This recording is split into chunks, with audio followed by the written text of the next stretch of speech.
Capital gains on distribution of assets by companies in liquidation. Now, again, let's first understand pictorially as to what does this mean. So let's say, for example, there's a company. Okay, we saw this for a firm earlier.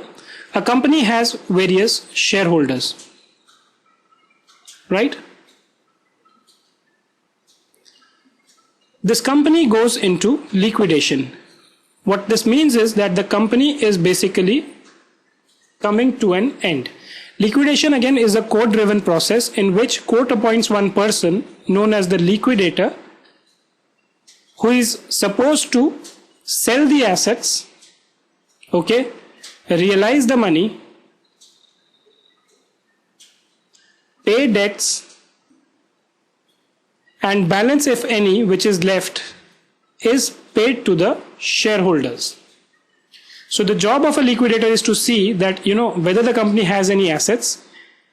If the company has assets, he will sell these assets, he will get the money, whatever is the payables to the outsiders, he is going to pay them in that order. There's a defined order. Let's say creditors are paid first, then the loans and liabilities and all those things.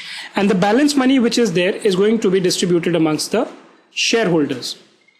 Now the interesting thing is, at times it is only not the money, balance money or assets. Okay? It's not only the money, but some assets may also be there which are transferred to the shareholders. Right?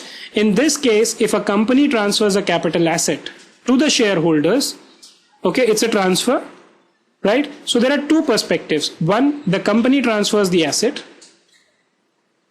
okay, and second is the shareholder gives up his share,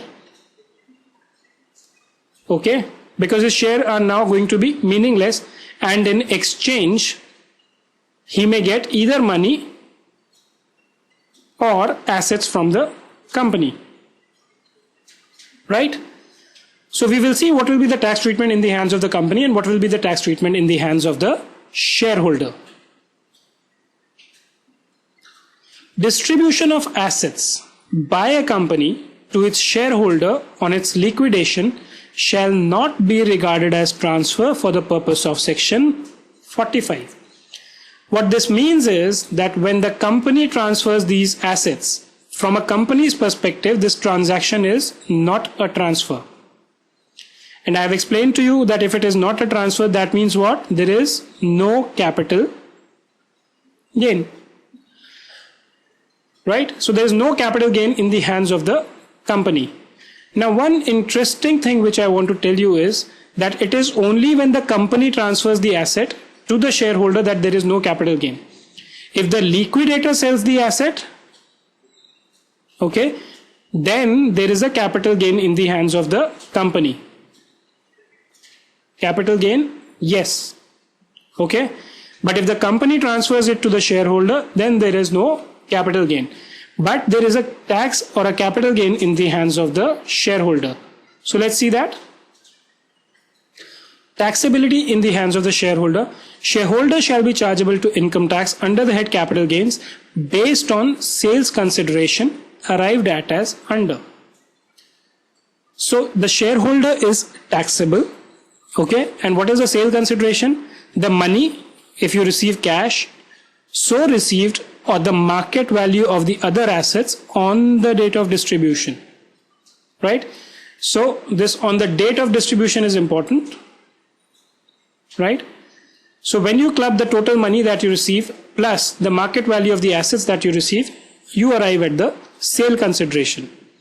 From this sale consideration, two things have to be reduced. One is the standard one, which is the cost of the assets or index cost of acquisition, as the case may be. The second is amount assessed as dividend within the meaning of subclause C of clause 22 of section 2. Now, how do you calculate this? You are going to see this in income from other sources, but just for the sake of completeness, whenever a company gives any asset or distributes any asset to the shareholder,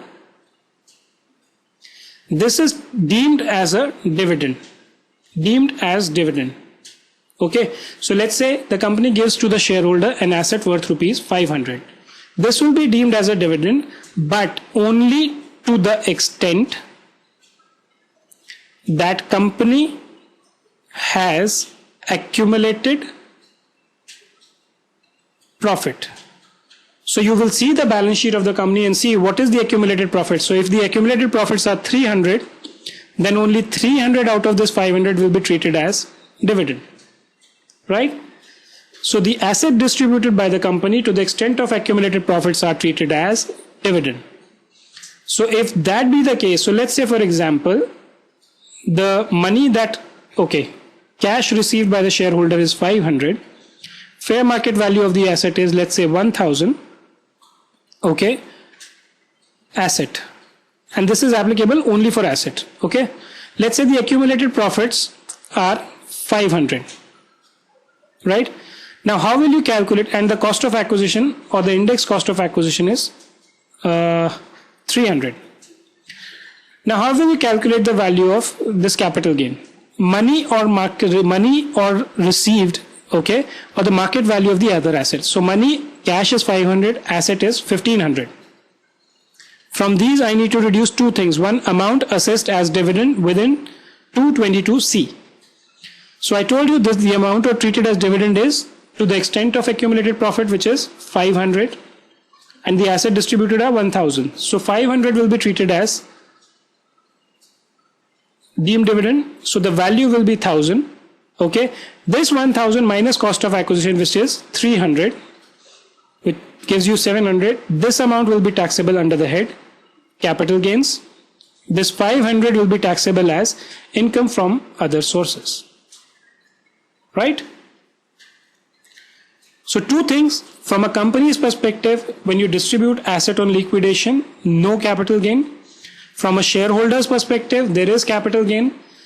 How do you compute sale consideration? The money or the value of the asset received.